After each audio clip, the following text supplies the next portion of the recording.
Dear friends, I am Harish Kateja, advocate. मैं यहाँ पर आपको जो ए आई बी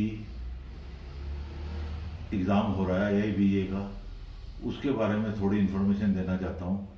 क्योंकि बाकी जो इन्फॉर्मेशन दे रहे हैं वो दूसरे किस्म की है। वो सब बता रहे हैं कि पेपर में कितने मार्क्स होंगे, क्या होगा क्या नहीं होगा, कितने नंबर पास होने के, वो इन्फॉर्मेशन तो आप सबको पता है। मैं जो आपको इन्फॉर्मेशन देने जा रहा हूँ वो सिर्फ पेपर से रिलेटेड इन्फॉर्मेशन है, जो है आपका टाइम भी सेव करेगी और आपको फ्री नंबर कहाँ से मिल सकते हैं, मैं वो वाला पोर्शन आपको बताऊंगा जहाँ से आपको सीधा फ्री नंबर मिलेंगे। क्योंकि पढ़ाई तो सबने कर रखी है, आपने 3 साल, किसी ने 5 साल, सारे कोर्स कर रखे हैं, जो कि इतना वास्ट हमारा लॉ है कि कोई एक आदमी उसको पूरा नहीं कर सकता, और वो भी 10 दिन में या एक पेपर में 3 घंटे में पूरा नहीं कर सकता। लेकिन ये पेपर ऐसा है जिसमें थोड़ी थोड़ी इन्फॉर्मेशन मांगी जाती है, इसलिए जो है आपको बुक्स भी अलाउ की जाती हैं कि आप बुक्स में से देखिए कि कोई भी ऐसा आदमी है जो बिना बुक्स के जो इसको कर दे, वो पॉसिबल नहीं है। क्योंकि जो जितने भी क्वेश्चन होते हैं बड़े ट्रिकी होते हैं और उसको बड़े आराम से ट्रिकी होते हैं। एक ही तरह के क्वेश्चन के आंसर होते हैं, उसको आपको बड़े ध्यान से देखना है और उसमें आपको बुक की हेल्प लेनी है। आप ये मत सोचिए कि जो बुक है वो बुक्स के बिना हम कर लेंगे। आप अगर नोट करेंगे कि अगर हम कोर्ट में भी जाते हैं, किसी जुडिशियल ऑफिसर्स के सामने भी जाते हैं, उसके सामने भी बेयर एक्ट या बुक्स पड़ी होती हैं। उसको हम कोई भी प्ली देते हैं, वो भी हमारी प्ली को, उस बुक खोल के, उस एक्ट को, उस रूल को, उसको देखता है। तो इसलिए ये जो एग्जाम रखा गया, क्योंकि बुक के साथ रखा गया, क्योंकि ये जो हमारा जो इसके अंदर जो मैटर है वो इतना वास्ट सब्जेक्ट है जो कि 3 घंटे में पूरा नहीं किया जा सकता। और आप जो है तो 3 साल या 5 साल की पढ़ाई की है, उसको 5 दिन में पूरा नहीं कर सकते। इसलिए मैं आपको यहाँ कुछ टिप्स देने वाला हूँ जो आपको फ्री नंबर लेने में हेल्प करेगा। सबसे पहले तो मैं सिलेबस पे आता हूँ। अब जैसे मैं सिलेबस पे आता हूँ, जो सिलेबस अगर आप देखेंगे तो मोस्टली 4 या 5 जो है जो हमारे वो उसके अंदर ही इतने 50% के करीब जो है हमारा सिलेबस उसी में कवर हो जाता है। जैसे constitution law 10 number, IPC 8 number, CRPC 10 number, CPC 10 number, evidence act 8 number हैं। उसके बाद अगर आप फैमिली लॉ को ले लें, उसमें भी हिंदू लॉ, मॉडर्न लॉ, इसमें 8 नंबर है। तो अगर इसी को हम, और उसके बाद जो है 8 नंबर उसके नेगोशिएबल इंस्ट्रूमेंट एक्ट और कॉन्ट्रैक्ट एक्ट के, अगर इसी को हम ले लें तो ये 50% के ऊपर जो है इन्हीं 4-5 सब्जेक्ट में बन जाता है। और उसके बाद अगर आप और थोड़ा सा ध्यान दें तो अगर इसमें हम छोटी छोटी चीज़ें जो हैं वो और अगर जोड़ लें तो आपके नंबर और ज़्यादा बन सकते हैं। अब जैसे कंज्यूमर प्रोटेक्शन है, कंज्यूमर प्रोटेक्शन अगर आप उसको लेंगे तो वो सिर्फ 9 या 10 पेज का आप नेट से निकालेंगे, लेकिन उसके जो है 2 या 3 नंबर बन जाते हैं। ऐसे नेगोशिएबल इंस्ट्रूमेंट एक्ट, उसमें भी 2 बन जाते हैं। अगर इस तरह हम छोटे छोटे अगर ले लेंगे तो उसके अंदर हमारे काफ़ी जो क्वेश्चन इसी में कवर हो जाते हैं। तो इसलिए आप ये वाले सब्जेक्टों पे ज़्यादा जोर दीजिए। और उसके बाद जैसे मोटर व्हीकल एक्ट है, ये बहुत लंबा हो जाता है, तो इस पर थोड़ा ना देखें। जिनमें ज़्यादा नंबर आने हैं इनको आप ध्यान दीजिए। और इसके बाद मैं आपको जो ये बताने जाऊँगा कि आप किस तरह के फ्री नंबर जो है वो ले सकते हैं। अब इसके बाद मैंने जो है आपके पूरे पेपर को जो मैंने 5 हिस्सों में बांट दिया है। 5 हिस्सों में इस तरह बांटा है। एक तो डायरेक्ट क्वेश्चन है, डायरेक्ट सेक्शन, जिसके आपको 35 नंबर सीधा जो है नियर अबाउट 35 से 37 क्वेश्चन आते हैं, जो कि आपको बेयर एक्ट से इमीडिएटली मिल जाएंगे। अगर आप उसमें थोड़ा सा भी ध्यान देंगे तो वो बेयर एक्ट में मिल जाएंगे। वो बेयर एक्ट में जैसे ये पेपर है, जैसे पेपर में ये लास्ट ईयर का पेपर है, इसमें क्वेश्चन नंबर 20 है। जैसे क्वेश्चन नंबर 20 है, which one of the following provisions of CRPS deal with anticipatory bail, section 437, section 438, section 439, none of the above. तो इसका आंसर जो है, ये आंसर जो है बी है, सेक्शन 430। अगर हम बेयर बुक को खोल लेंगे, बेयर बुक को खोल के बेयर एक्ट को खोल के अच्छी तरह हम देखेंगे तो हमारे कम से कम जो सेक्शंस, रूल्स, चैप्टर, ये कम से कम 35 जो है इसी में हमारे कवर हो जाएंगे। जो कि इसमें अगर आपने अच्छी तरह बेयर एक्ट सारे ले जाएंगे अपने साथ, और सारे बेयर एक्ट में ये कम से कम 35 से 37 क्वेश्चन आते हैं। अगर आप इनको अच्छी तरह इंडेक्स में से या उसको अब देखना आपको आ जाए कि आप किस तरह बेयर एक्ट में ये 35 क्वेश्चन निकाल सकते हैं, क्योंकि इसमें गलती का कोई सवाल ही नहीं है। अगर आप बेयर एक्ट को अच्छी तरह देखेंगे इसमें कोई गलती का मतलब ही नहीं होगा, और अगर आप इसमें क्वेश्चन को टिक कर रहे हैं तो आपके ये एक्यूरेट 35 के 35 नंबर बन जाते हैं। लेकिन इसमें यह है आपको बेयर एक्ट देखना आना चाहिए। बेयर एक्ट में फटाफट रूल कॉन्स्टिट्यूशन में आर्टिकल और उसके अंदर सेक्शन फट उसको निकाल के आपको टिक करना है। तो ये आपके जो 35 नंबर फ्री के हैं, इसके लिए अगर आप घर में प्रैक्टिस करें और सारे बेयर एक्ट अपने साथ लेके जाएं, और बेयर एक्ट जरूरी नहीं आपको खरीदने, अपने कुलीग से ले सकते हैं, सबसे जो क्रिमिनल का करता है उससे क्रिमिनल का ले लीजिए, जो सीपीसी का ले लीजिए, ऐसे सारे बेयर एक्ट ले लीजिए। और वो जो है बेयर एक्ट जो है, मान लो जैसे ये कंज्यूमर है, कंज्यूमर प्रोटेक्शन एक्ट है, ये इतना बड़ा है, इसको ले जाने के ऐसे आप हेल्प बुक ले जाएंगे वो इतनी इतनी मोटी गाइडें हैं, उससे अच्छा आप बेयर बुक ले जाएंगे, बेयर एक्ट की किताब ले जाएंगे तो वो आपको ज्यादा अच्छा लगेगा। और जैसे ये कंज्यूमर का है, कंज्यूमर का इतनी बड़ी बुक है, उसमें वो नहीं है। और ये जो मेरा सेक्शन जो डायरेक्ट सेक्शन है, डायरेक्ट क्वेश्चन जो है वो इसके अंदर आएंगे, जो आपको फुल बटा फुल नंबर लेंगे, इसमें गलती का भी कोई चांस नहीं है। और इसमें सिर्फ आपको उस बेयर बुक का पेपर जाने से पहले बेयर बुक को अच्छी तरह देख लीजिए, इंडेक्स कहाँ है, केस कहाँ है, तो फिर आपको वहां पर उसको खोजने में बहुत इजी हो जाएगा। अब मेरा दूसरा सेक्शन जो है वो इनडायरेक्ट क्वेश्चन से है। इनडायरेक्ट क्वेश्चन जो है ये भी 15 के 20 आते हैं। इसमें क्या है, इसमें सेक्शन से और ये डायरेक्ट नहीं दिए होते, इसमें जो है इनडायरेक्ट दिए होते हैं। इनडायरेक्ट ऐसे दिए होते हैं जैसे आप क्वेश्चन नंबर 39 ले लीजिए, पिछले साल का AIBA 14 का सेक्शन 13 क्वेश्चन 39 ले लीजिए। इसके अंदर है inherent power under section 482 CRPC can be exercise by supreme court, the court of session, the high court, all of the above. इसमें जो आंसर है वो सी है, द हाई कोर्ट। तो ये ऐसे भी जो है इनडायरेक्ट क्वेश्चन आते हैं जो कि आप इजीली उसमें ढूंढ के कर सकते हैं। ये भी कम से कम 15 के करीब आते हैं, 10-15 करीब। और ये भी अगर आप बेयर बुक्स, मैं बारी बारी जोर दे रहा हूं, bare act, bare act, bare act, bare act को आप ले जाइए, उसमें से ये कम 35 ये और 15 ये 50 क्वेश्चन आपके उसी में से सॉल्व हो जाएंगे, और जिसमें गलती का बहुत कम चांसेस। इसके अंदर थर्ड जो स्टेप है वो जनरल लॉ क्वेश्चन आते हैं। जनरल लॉ क्वेश्चन आते हैं जो कि हमने अपने 3 साल या 5 साल के कोर्स में किए होते हैं, और जो कि जनरल जो है वो होते हैं, वो आपको ढूंढने से बहुत टाइम लगेगा। वो रेफरेंस बुक में वही ढूंढ सकता है जिसको पता हो वो कहाँ है। जैसे कि क्वेश्चन नंबर 40 लास्ट ईयर का, इसमें if it is proved that a man has not been heard for उसके बाद by those who would naturally have heard of him if he were alive, the presumption under section 108 of the Indian Evidence Act is that he is dead. इसका answer जो है वो B है, 7 year. अगर हमें 7 year तक किसी को कोई पता नहीं लगता कि वो जिंदा है या क्या है, तो हम प्रज्यूम कर लेते हैं कि वो इस दुनिया में नहीं है। ये जनरल क्वेश्चन है।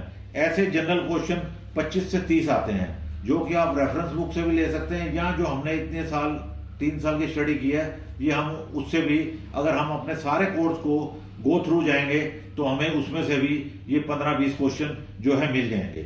उसके बाद जो है मेरा फोर्थ स्टेप जो है वो है जो कि आपके एक फ्री के नंबर हैं, ये भी जो कि आपको आज तक किसी ने नहीं बताया होगा, मैं बताता हूं, क्योंकि ये भी एक कम से कम 5 क्वेश्चन आते हैं। ये क्वेश्चन आ रहे हैं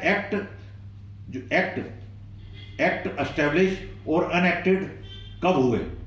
इसमें जितने भी एक्ट हैं उसके बारे में आपको आएगा। ये 4 या 5 क्वेश्चन जो हैं ये आते हैं कि कंज्यूमर प्रोटेक्शन एक्ट ये 1986 का है, लेकिन आपको ये वो पेपर में दे देंगे कि कंज्यूमर प्रोटेक्शन एक्ट 1986 कब कब जो है ये लागू हुआ, इसके लिए आपको डेट देंगे। ये भी आपको जितने एक्ट हैं, और पब्लिक जैसे पब्लिक लायबिलिटी इंश्योरेंस एक्ट है, लैंड एक्विजिशन एक्ट 1894 है, इनकम टैक्स एक्ट 1961 है, और इसमें भी वो जो है इसी के ऊपर ही कम से कम 5 क्वेश्चन आएंगे सब एक्ट के अंदर, कि ये एक्ट जो है कब बने, कब लागू हुए, उसकी कईयों में तो ईयर मांगेंगे, कईयों में डेट मांगेंगे। अब जैसे इनकम टैक्स का है, इनकम टैक्स का आपसे मांग लेंगे कि इंडिया में इनकम टैक्स कब से लागू हुआ।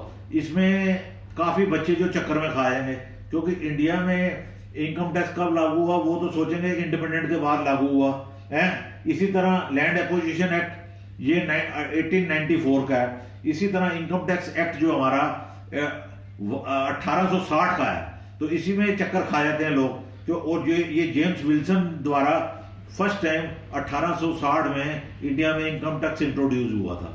तो इस तरह के 5 क्वेश्चन कम से कम जरूर आएंगे, जो सब में वो ये पूछ लेते हैं कंज्यूमर एक्ट कब लगा, इनकम टैक्स कब से लागू हुआ है, लैंड एक्विजिशन कब से हुआ। तो इसको भी आप एक पेज में जितने भी एक्ट हैं उनका सामने आप बना लीजिए चार्ट, जो आपको वहां ढूंढने में टाइम आपका बच जाएगा, और आप इमीडिएटली उसके अंदर ढूंढ लेंगे ये एक्ट कौन सी डेट को लागू हुआ इंडिया में, और या ये पुराना कब से लागू हुआ वो डेट आपके पास पूरे एक पेपर में सारे एक्टों का एक साइड में लिख लीजिए। तो ये आपका कम से कम 5 नंबर का आएगा, जो अभी तक आपको किसी ने नहीं बताया हुआ।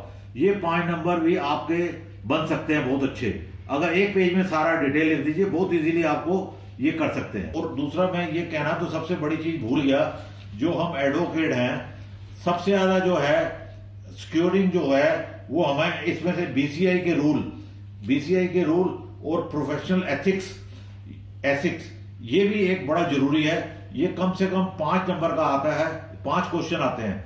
तो आप जो है प्रोफेशनल एथिक्स एंड बीसीआई के रूल, जो कि हमारे लिए डे टू डे बहुत हमें काम भी आते हैं और हमें पता भी है कि हमारे पे क्या पेनल्टी लग सकती है, मिसकंडक्ट क्या है, इसके ऊपर भी 5 नंबर का क्वेश्चन आते हैं, जो कि एक छोटा सा हमारा बीसीआई और प्रोफेशनल एथिक्स का एक कोर्स है। तो इसको भी आप ध्यान दीजिए, तो इसमें पे आपको पूरे सिक्योर कर लेंगे नंबर। तो इसलिए, और उसके बाद मेरा लास्ट स्टेप जो है वो जो है जजमेंट्स एंड अमेंडमेंट्स है। इसके ऊपर भी 10 क्वेश्चन आते हैं, जजमेंट एंड अमेंडमेंट्स। जजमेंट तो बहुत हैं, तो इसमें हमें बड़ी प्रॉब्लम होती है जजमेंट में ढूंढने में। तो उसके लिए आप क्या करिए, जितने भी बुक्स हैं, मान लीजिए consumer protection, law of sale है, ये टॉर्च की बुक है, तो इन सब के अंदर फर्स्ट पेज के अंदर इंडेक्स में ये कोर्ट केसेस दिए हुए हैं, आप उनको एक अलग से ले लीजिए। तो जैसे ये भी कम से कम जो 10 आते हैं ये क्वेश्चन, तो ये आप अलग एक पेज में बना लीजिए। ऐसे ढूंढने बैठेंगे तो नहीं मिलेगा, आप एक पेज में उन सबकी फोटोकॉपी करके एक अलग रख लीजिए, जजमेंट एंड अमेंडमेंट। तो ये मेरे 5 सेक्शन हो गए, जिसमें आपको बहुत जरूरी है बेयर एक्ट में, बारी बारी कह रहा हूं, बेयर एक्ट में जोड़ दीजिए। बेयर एक्ट को, बुक्स को इंडेक्स अच्छी तरह पढ़िए कि इंडेक्स में कहां है, और बेयर एक्ट को खोल के देखिए कि जैसे पुराने पेपर लेके खोल के देखिए कि कैसे बेयर एक्ट को ढूंढा जाता है। तो आपके जो मैं ये नंबर बता रहा हूं, कम से कम मैंने 50-60 नंबर बता दिए, जो आप इजीली ले सकते हो और उसको कोई चैलेंज भी नहीं कर सकता, क्योंकि आपने सीधा बेयर एक्ट में से लिया गया है। तो ये आपके बिल्कुल सिक्योर्ड नंबर हैं, तो इस पे आप ध्यान दीजिए। इसका जो है वो मैं आपको ये बताना चाहूंगा कि आप लोग क्या गलतियां करते हैं, क्या गलती करते हैं, उसके बारे में मैं आपको थोड़ा सा बताना चाहूंगा, क्योंकि हम ओवर कॉन्फिडेंट हो जाते हैं। तो अब मैं आपको गलती हम क्या करते हैं, जैसे हम वहां जाएंगे, हमें पेपर दिया जाएगा, और जो हमें OMR शीट दी जाएगी, वो हम जो है जल्दी में कई बार वो गलत भर देते हैं। वो गलत इसलिए भर देते हैं, कई बार उसमें एनरोलमेंट नंबर और रोल नंबर, ये उसमें थोड़ा सा फर्क आ जाता है कई बार। तो फर्क आने से अगर आपका वो रोल नंबर ऐसे है, अगर रोल नंबर और एनरोलमेंट नंबर दोनों में गलती हो गई OMR शीट में, तो वो आपका सारा पूरा पेपर कैंसिल हो गया, वो आपका ठीक नहीं हो सकता। तो इसलिए जब भी OMR शीट आपको दी जाएगी उसको बड़े ध्यान से भरिएगा, और उसको भरते समय 2 बार अपना रोल नंबर, एनरोलमेंट नंबर जरूर मिलाइएगा। नहीं मिलाने, और उसके अंदर सेट नंबर भी लिखा होता है, तो वो आपको सेट कोड भी जरूर भरना है। सेट कोड जरूर भरना है। अगर आप ये नहीं भरेंगे तो कई बार पूरा पेपर जो है कैंसिल हो जाता है, और बाद में आपकी सारी मेहनत जो है वो खराब हो जाएगी, क्योंकि आपका रोल नंबर, एनरोलमेंट और सेट नहीं होगा तो वो चेक नहीं हो पाएगा पेपर, और आपकी सारी मेहनत बेकार आएगी। उसके बाद एक और चीज है, वो भी मैं बताना चाहूंगा कि आप जो है पूरे क्वेश्चन, पूरे पेपर जो है करके आइए। कोई भी जो है नेगेटिव मार्किंग है नहीं, कोई भी क्वेश्चन मत छोड़िए, पूरे क्वेश्चन करिए, चाहे आपको उसमें आता है या नहीं आता, क्योंकि नेगेटिव नंबर है नहीं।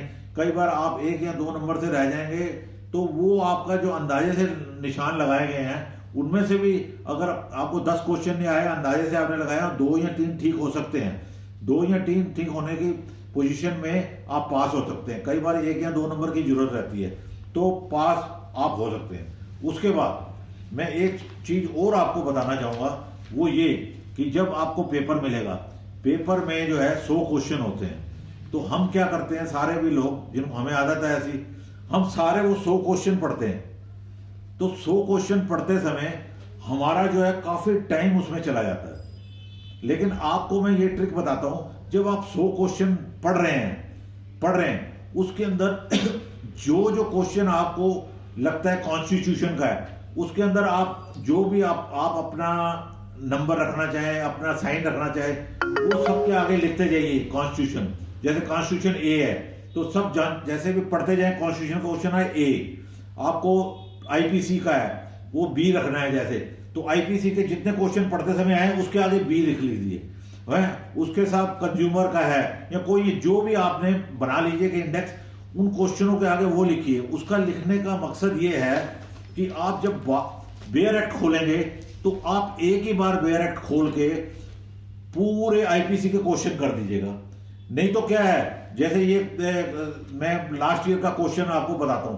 क्वेश्चन नंबर 1 पहले प्रोफेशनल एथिक्स से दिया हुआ है, दूसरा जो है दूसरा इसमें से दिया गया है, डाउरी एक्ट से दिया गया है, तीसरा जो है उस पे IPC से दिया हुआ है, उसके बाद चौथा जो है CRPC का है। अगर आप एक ही फर्स्ट क्वेश्चन से शुरू करेंगे, पहले आप खोलेंगे प्रोफेशनल एथिक्स खोलेंगे, फिर CPC खोलेंगे, तो फिर बंद करके फिर दूसरे पे आ जाएंगे।